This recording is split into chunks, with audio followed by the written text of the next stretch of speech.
어쨌든 둘 다 물가를 안정시키기 위한 방법론을 얘기를 하지만 서로가 좀 차이를 보입니다. 우린 지난 트럼프 임기 때를 봤었어요. 트럼프가 어떻게 유가를 진정시키는지. 그래서 크게 두 가지 방식이었죠. 첫 번째는 사우디를 활용한다. 두 번째는 자국 내 셰일기업들한테 인센티브를 줌으로써 증산을 유도한다. 근데 이 두 개 다 그때까지는 잘 워킹을 했어요.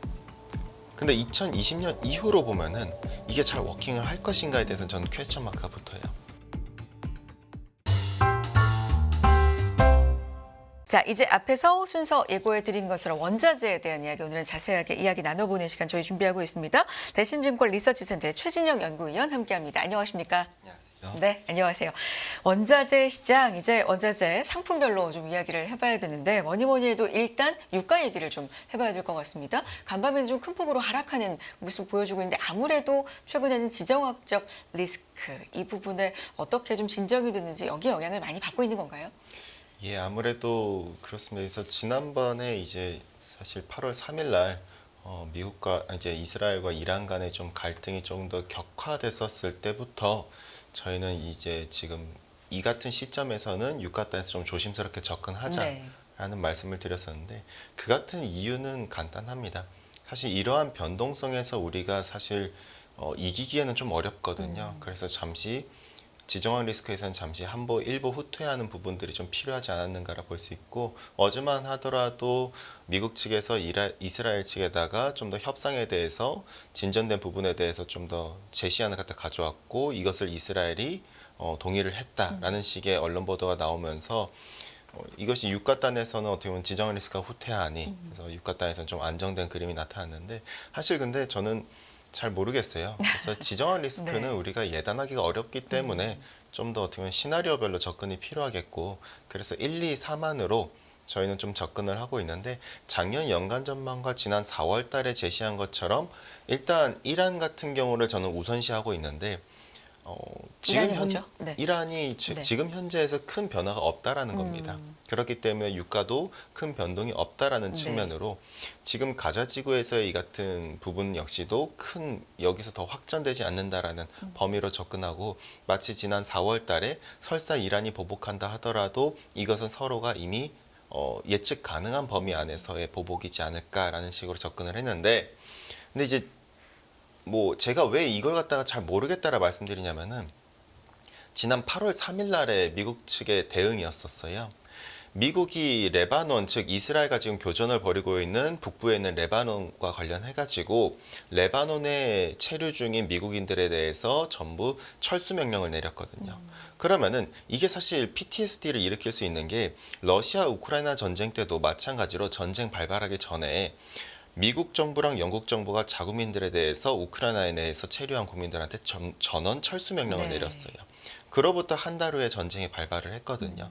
그래서 사실 저는 그래서 잘 모르겠다라는 겁니다. 그래서 우리가 그래서 확률적인 싸움밖에는 답이 없고 시나리오별 대응밖에 없는데 그래서 이안이라는 부분이 있는데 이안 같은 경우에는 대리전의 격화라 볼 수가 있겠고요. 이거 같은 경우에는 유가 변동성이 한 10% 그리고 빅스 인덱스 같은 경우에는 이제 이란보다는 좀 더 높아질 수 있다라 바라보고 GDP 같은 0.3%포인트 좀 더 빠지는 그림이라 볼 수 있는데 이 근거 같은 경우 2006년 레바논 전쟁 같은 경우를 좀 참고를 했겠고 최악의 경우는 그럴 가능성은 없지만은 최악의 경우에는 90년도 걸프전과 유사한 전면전이라 볼 수 있겠고 미군이 개입하고 이란이 지상군을 투입하게 되고 이 같은 부분 동시다발적에 대한 이 같은 분쟁이 더욱더 격화되고 이에 따라서 호르무즈 해협에 대한 이슈가 나오게 되고 유가 변동성이 당시 같은 경우 75% 상승 그리고 GDP 같은 경우는 1%포인트 같은 경우 급감하게 되고 글로벌리하게 빅스 인덱스는 당시에 16포인트가량 튀었었던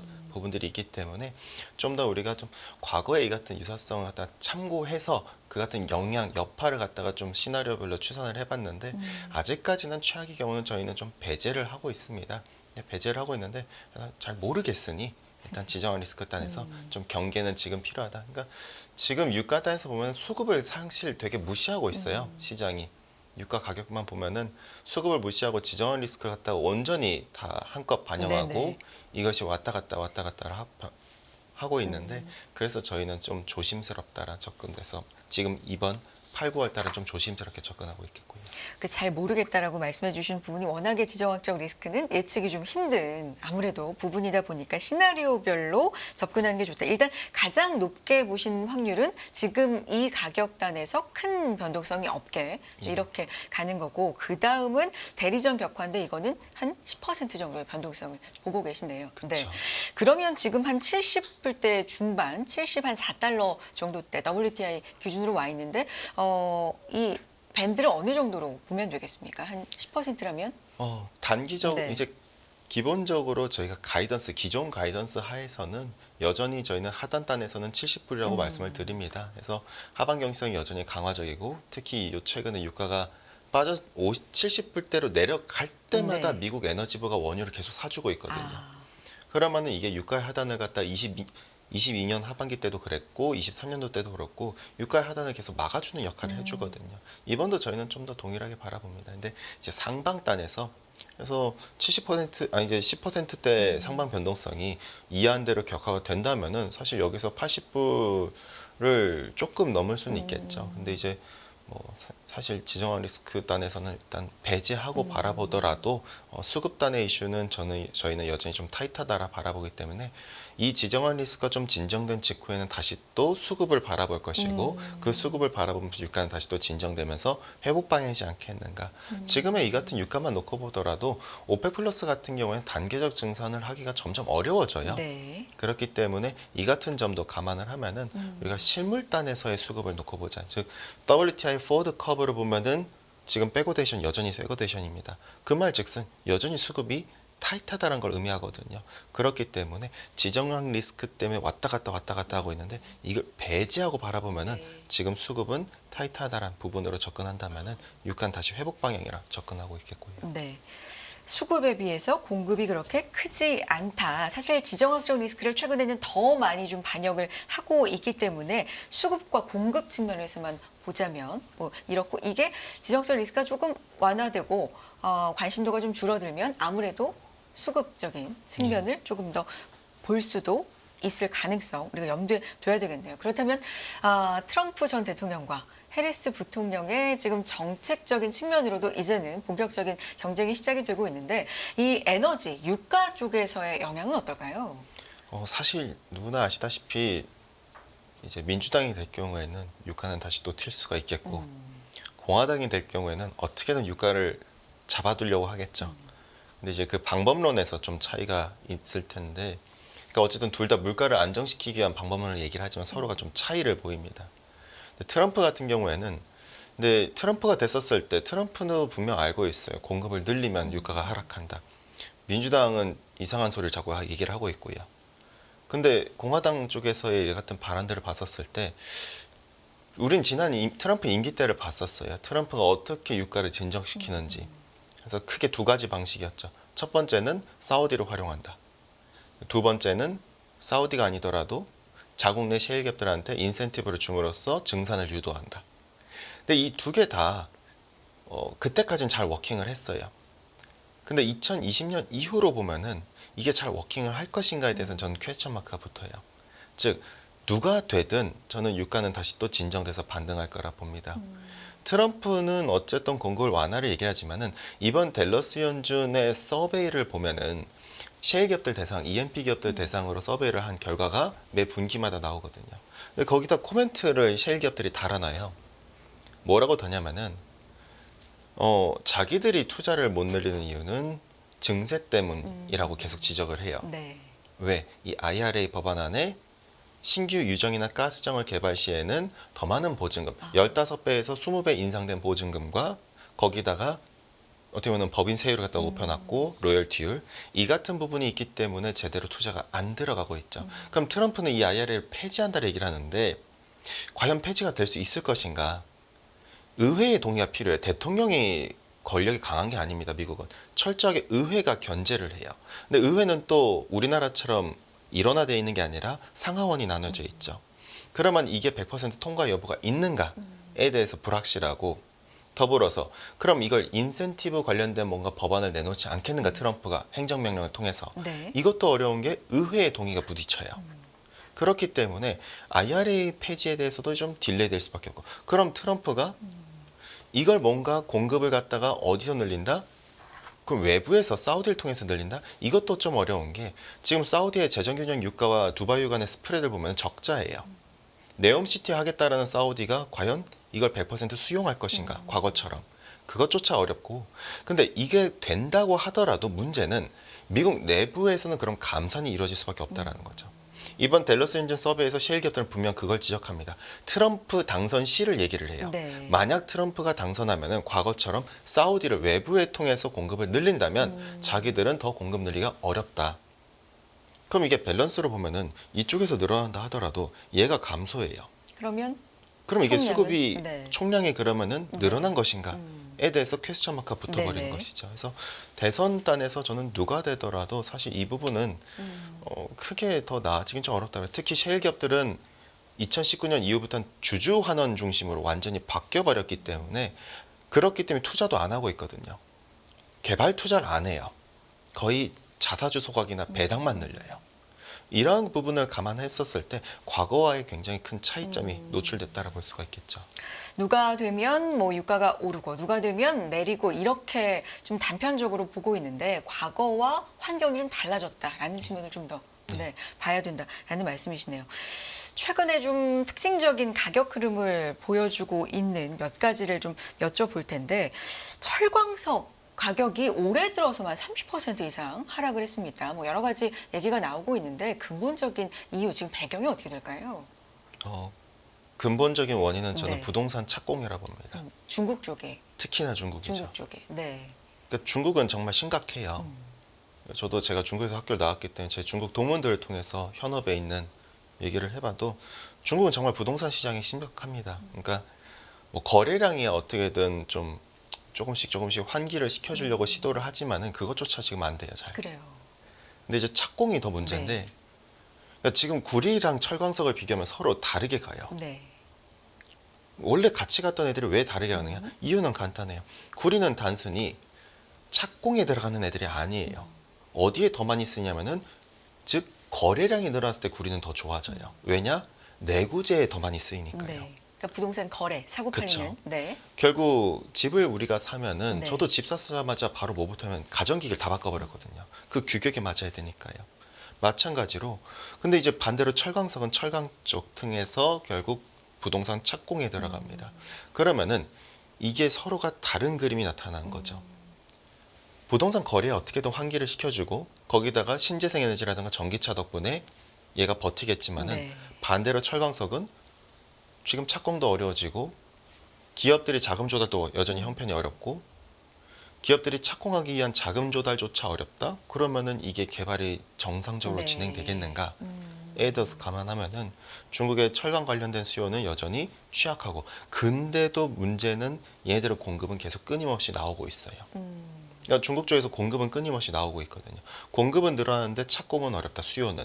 그러면은 부동산 단에서 이 같은 부분을 감안하면은 철광석이 즉 지금의 구리랑 서로가 디커플링하는 부분은 당연히 우리가 인지될 수 있는 부분이겠죠. 세계 4대 철광석 기업의 뭐 시총이 그동안에 1,000억 달러가 뭐 증발했다 이런 얘기도 좀 무관하지 않게 연관지어서 봐야 될 것 같은데 이런 가운데 천연가스 가격도 최근에 좀 움직이는데 이건 수요단하고 좀 관계가 있나요? 날씨 측면하고 좀 밀접한 관계가 있습니까? 그렇죠. 근데 네. 이제 저는 천연가스가 어제 특히 많이 튀었어요. 근데 가스가 튀었었을 때 많이들 이제 좀 뭐 날씨 잠깐 단기적으로 이게 너무 좀 덥다.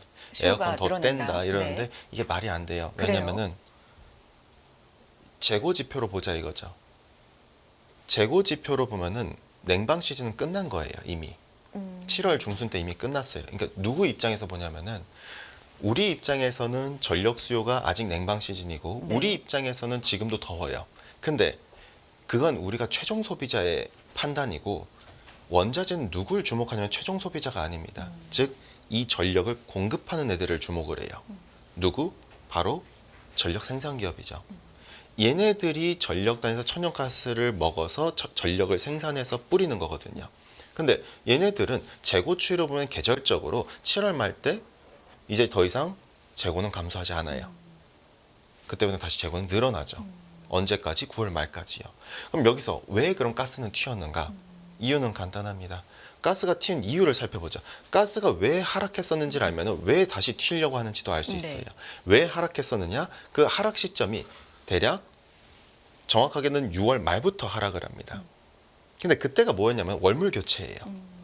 즉 천연가스는 당시에 8월물로 교체되고 있었거든요. 6월 20일부터. 근데 8월 달은 뭐다? 재고가 다시 늘어나는 구간이에요. 계절적으로. 천연가스가. 그럼 월물단에서 8월물로 교체되기 때문에 8월 달을 반영해야 돼요. 어떻게? 8월 달에 다시 재고가 늘어난다. 그럼 가격은 빠지는 거예요. 근데 반대로 이제부터 뭐다? 오늘 내일부터는 이제 월물이 다시 또 교체가 돼요. 뭐로 교체되느냐? 10월물로 교체가 돼요. 10월물로 월물이 이제 거래되고 있는 게 교체가 될 경우에는 그 말즉슨 10월 달을 반영해야 돼요. 네. 10월은 뭐다? 천연가스의 최대 수요처는 여름이 아니라 겨울이에요. 그럼 그때부터 재고는 어떻게 감소한다? 9월 말까지 재고가 증가하다가 10월부터는 급격하게 익년도 2월까지 감소하게 됩니다. 그러면은 이 같은 부분을 감안하면 그래서 저희는 여지껏 계속 9월 지금에 있어서 9월물이 거래되고 있는 7월 20일부터 지금까지는 가격이 정확하게 바닥이다. 무조건 가스는 이제 반등할 준비를 해야 된다. 그러면은 이제부터 월물 교체됩니다. 10월물로 바뀌어요. 10월물부터 뭐다? 10월 달은 재고가 계속해서 급격하게 감소하는 구간으로 들어가요. 그럼 가격은 이제부터 반등 시작이에요. 그래서 저희는 연말까지 봤었을 때 여전히 가스 같은 경우에는 지금 2불 초반대입니다. 이게 6불대로 가야 된다고 계속 접근을 해요. 그렇기 때문에 가스는 지금에 있어서 왜 특히 6불이냐? 단순히 계절성이 아니라 거기다 라니냐가 예상보다 딜레이 되고 있는 건 사실이에요. 근데 딜레이 된 건 사실이지만 안 온다라는 게 아니에요. 온다라는 거예요. 그럼 이 수요단에서 더 급격하게 평년보다 더 증가할 부분을 감안하면은 우리가 이걸 무시할 수가 있느냐에 대해서 재고 그로스를 갖다가 역축으로 그러면 그냥 가격 상승이랑 동일하게 갑니다. 전년도는 엘니뇨였기 때문에 재고 감소폭이 그렇게 크지 않았어요. 근데 올해부터 딜레이 된 게 원래 6, 7, 8월로 앞당겨졌었던 부분이 다시 9, 10, 11월로 연기됐죠. 그럼 이게 온다라는 거죠. 10월부터는 난방 시즌이고 10월부터는 라니냐가 다시 재개된다라는 거죠. 그러면 이 수요단에서 평년보다 재고 감소폭은 더 커지고 가스는 다시 또 반등할 룸이 더 많아진다라는 관점으로 접근하면 되겠고요. 어제도 천연가스가 좀 말씀하신 것처럼 크게 튀었는데 이 부분은 수요 그러니까 10월을 미리 당겨서 난방에 대한 걸 좀 반영을 하는 거고 라니냐 저희가 뭐 애칭으로 라니냐 최라고 말씀을 드리는데 이 부분이 올 경우에는 좀 더 세질 수가 있다. 이런 말씀을 하시는 거네요. 근데 라니냐를 계속해서 좀 강조해 주셨어요. 저희와 방송을 해주실 때도. 근데 좀 딜레이 되고 있는 건 맞나 봐요. 현재 어떤 상황이에요? 일단 제가 보통 기상이변을 접근할 때 네. 제 상상의 나래를 펼친다기보다는 그 3대 해상청 거를 많이 참고를 합니다. 데이터로. 예. 네. 이들이 제시하는 이제 시뮬레이션 결과값을 통해서 평균값을 향후 전망치 세 가지를 좀 세 군데 거를 많이 이제 확인하면서 접근하거든요. 근데 작년 11월 연간 전망 때만 하더라도 제가 올해 4분기 때 라니냐 온다라고 말씀을 드렸어요. 그래서 원자재는 4분기 때 상승이 더 커질 거다. 근데 이게 올해 3월 달에 전망치가 바뀌어요. 더 땡겨질 수 있다라고. 그렇죠. 미리 좀 앞당겨질 수 있다는 예. 얘기 했었던 것 같아요. 맞습니다. 네. 그래서 원래는 10월부터 온다라는 전망이 6, 7, 8월로 앞당겨졌었어요. 기억납니다. 네. 근데 요 최근에 즉 8월부터의 7, 8월 달의 전망치를 살펴보면은 이게 다시 또 딜레이 됐어요. 그래서 언제적으로 9, 10, 11월로 즉 기존의 작년 연간 전망 때 제시했었던 그 뷰로 그대로 약간의 이동이 됐어요. 그러면은 근데 여기서 중요한 점은 이제 시장에서 질문하시는 분들이 크게 몇 가지가 있어요. 두 가지인데요. 첫 번째, 이러다 라니냐 안 오는 거 아니냐? 강도가 약해지는 거 아니냐? 그러니까 라니냐 안 온다라는 부분으로 감안했을 때, 근데 그렇게는 좀 어려울 것 같아요. 왜냐면은 제가 1950년대부터 지금까지 해수면 온도를 통해서 기상이변의 이런 확률적인 부분으로 접근을 해봤는데 지금까지 50년부터 지금까지 25차례 그 엘니뇨가 발생을 합니다. 근데 여기서 그 직후에 1년에서 1년 반 안에 확률적으로 대략 한 68%의 라니냐가 발생을 했다라는 부분이고 근데 여기서 중요한 점은 그럼 또 다른 질문은 그럼 확률적 온다 하더라도 이게 과연 길어질 수 있느냐. 사실 시장의 공감은 얼마나 지속되느냐거든요. 원자재 단에 그만큼 영향을 우리가 예상한 것만큼 받을 수 있을 만한 기간이 되느냐? 뭐 그쵸. 이런 질문이겠네요. 맞습니다. 그렇기 때문에 지금 해상청들은 향후 9개월 전망치를 네. 발표합니다. 그걸 감안했었을 때 내년 한 4, 5, 6월 달에는 라니아가 다시 또 발생 가능성이 낮아져요.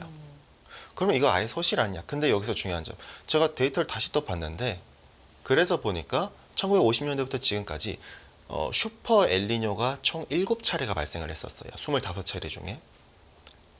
근데 확률적으로 7차례 중에 6차례가 라니냐가 그 후에 슈퍼 라니냐가 등장을 했는데 모두 다 6차례가 연장이 됐다는 사실이야. 예측 불가능하게.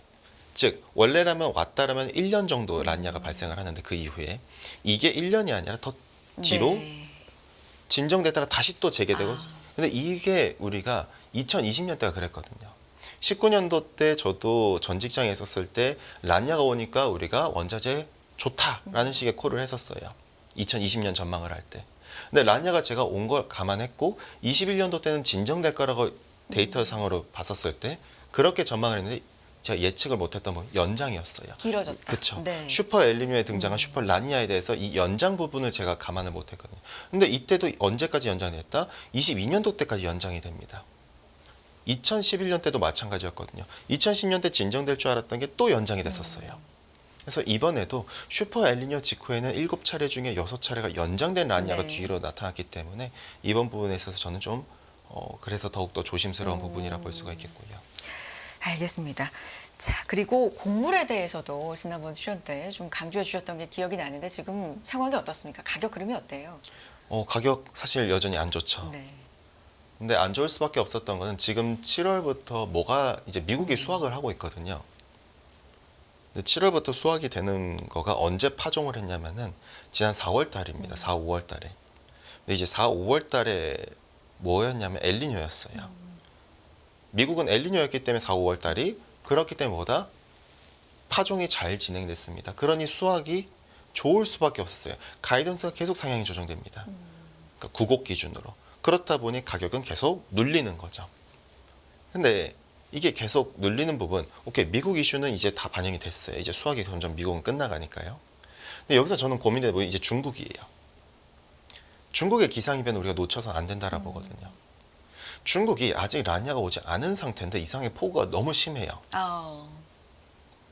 그러니까 지난 5월부터 폭우가 너무 심해지는 거예요, 네네. 계속. 그러면서 6월부터가 이제 중국의 지역별로 6, 7, 8월 달에 지금의 강수량을 비교해서 보면은 처음에 남부 지역으로 시작했다가 지금은 중부 지역, 그 다음엔 동북부 지역까지 다 늘어납니다. 근데 중요한 점은 이 중부 지역의 황하강 유역과 동북부 지역이 중국의 옥수수와 대두의 최대 산지예요. 여기가 물난리가 발생해서 8월 6일 날 중국 당 지도부에서 5,300km 안에 있는 범위 안에서 곡창지들 다 조사를 했는데 이게 곡물의 유실 가능성이 점점 높아지고 있는 거죠. 하필 지금 수확 시즌인데 중국은. 네. 그러면은 이 부분 단에서 중국 단에서의 공급 차질에 따른 가격의 상방 압력. 그러니까 왜 그러느냐? 2020년 때도 라니냐발 폭우 때문에 장마가 길어지고 산샤댐 무너진다는 얘기가 나올 정도였는데 이것 때문에 대부분의 곡창지대 무너지고 돼지 최대 소비국이자 돼지 최대 사육국인 중국이 사료에 쓸 곡물이 부족해지니까 옥수수 대두가 수입을 하기 시작하거든요. 세계 최대 옥수수 산지이자 세계 4대 대두 산지인 중국이 수입을 한다. 그러면서 곡물 가격이 2020년 8월부터 21년 3월까지 계속 수입하더만 가격이 150% 뛰었거든요. 그러면은 이게 9월부터 유독 심해졌었어요. 그럼 지금의 중국의 강수량을 차트를 보면서 보면은 우리가 지금부터 점점 조심스럽거든요. 9월 초중순까지 이 사태가 계속 지속돼 버리면은 2020년과 유사한 사태가 발생할 수밖에 없기 네. 때문에 지금에 있어서 우리는 조금 어떻게 보면 중국발 곡물의 수익 가능성에 대해서 좀 조심스럽게 접근하자 정도로 말씀드릴 수 있겠고요. 기상 이변의 영향이 굉장히 많은 것 같아요. 원자재 단에 점점 더 심해질 거고 이게 참 분석이 다른 얘기 좀 힘드시겠습니다. 네. 자, 금 얘기를 좀 해볼까요? 금 가격이 뭐 역대 최고치를 지금 경신을 연일하고 있는 상황이고요. 월가 일부에서는 3,000달러 가능성도 좀 언급이 나오고 있습니다. 금 가격의 상승 어떻게 보세요? 금은 철저히 지금 잘 워킹을 해주고 있는 것 같아요. 일단 온스당 2,500불을 뚫을 거라 봤는데 일단 뚫었는데 역사적으로 봤었을 때 실질금, 그러니까 지금은 명목 가격 기준이거든요. 명목 기준 사상 최고치지만 실질 가격 기준으로 보면은 사상 최고치는 과거에 2,630달러대입니다. 네. 3,000불은 제가 모르겠지만은 이전 실질 가격 기준 고점이 2,630불대를 레인지를 우리가 넓혀서 찍어야 되는 거는 사실이거든요. 그러니까 왜다? 일단 크게 몇 가지인 거예요. 첫 번째, 어쨌든 페드가 금리를 인하해요. 네. 근데 다른 나라 중앙은행도 같이 인하를 하고 있죠. 물론 페드보다 먼저 앞서서 인하를 하고 있죠. 그러면은 다른 나라 중앙은행들은 어떻게든 그거에 맞춰서 금을 계속 매입을 해야 돼요. 근데 두 번째, 중국 소매 수요가 또 중요하죠. 실물 시장에서 그동안 금 가격을 이끌어온 거는 중국 개인들이었어요. 왜? 부동산도 망했고 주식도 망했다 보니 비트코인도 못하게 막아놨다 보니 죄다 금으로 갔죠. 왜? 자국의 실제 금리 계속 내려가고 있었으니까요. 금리도 계속 내려가는 추세였으니까요. 근데 이제 중국인들이 최근에 보면은 금이 너무 비싸니까 뭘 사고 있냐? 은을 사요. 아, 은의 수입량이 계속 늘어나요. 네. 중국이. 그러니까 금이 비싸니까요. 왜냐하면 금 가격은 국제 금 가격만 볼 게 아니라 프리미엄이 얹어집니다. 모든 원자재는. 네네. 그러니까 지역별로 수급의 차이가 편차가 있기 때문에 그 프리미엄이 중국은 지금 계속 높아지고 있거든요. 그러다 보니 금이 비싸니 은이라도 사자. 근데 이 금 가격에서 방향성을 우리가 봤었을 때 첫 번째, 우리가 지정한 리스크 단에서 여전히 고민을 해요. 두 번째, 우리가 잠시 진정은 됐지만 리세션에 대해서 다들 여전히 고민을 하고 계세요. 네. 왜냐, 장단기 금리 차를 봤을 때 사람들이 사실 여전히 불안해하거든요. 안에는 여전히 불안감이 가지고 있죠. 침체에 대해서. 네. 그럼 봤었을 때 금 가격과 과거의 S&P 500의 상대 성과를 보면 실업률이에요. 그럼 앞으로 실업률이 올라간다는 방향성을 우리가 놓고 본다면은 금이 해지성으로 매력적이죠.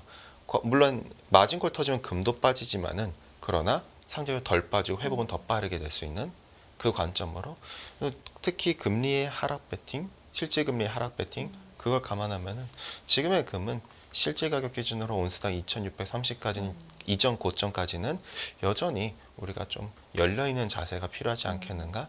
근데 뭐 그 이상으로 갈지에 대해서는 잘 모르겠어요. 근데 이제 역사적 차트는 우리가 따라야 되다 보니 거기까지는 우리가 아직은 열려 있다 정도로 말씀드릴 수 있겠고요.